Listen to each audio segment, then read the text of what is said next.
Tim khusus 2 Satuan Narkoba Polrestabes Makassar berhasil mengungkap peredaran gelap narkotika jenis sabu seberat 30,2 kg dan 8.229 pil mefedron atau narkotika jenis baru.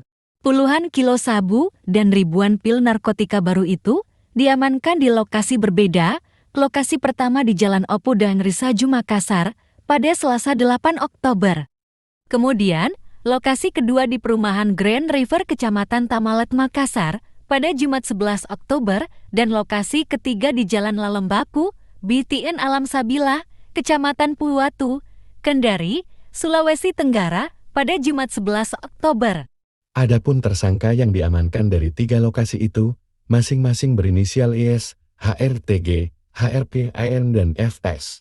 Kasus ini pun merupakan jaringan internasional dan terus dikembangkan oleh anggota Satuan Narkoba Polrestabes Makassar. Anggota kita, ini sekitar 6 kg, ini sekitar 20 kg. Dan ini dikendalikan dari jaringan internasional dari LP ya. Terus kemudian modus operandinya dari naik ekspedisi dari Surabaya. Jadi pintu masuknya dari Surabaya, kemudian lanjut ke Sulawesi Selatan. Dan tersangka ada 6 orang.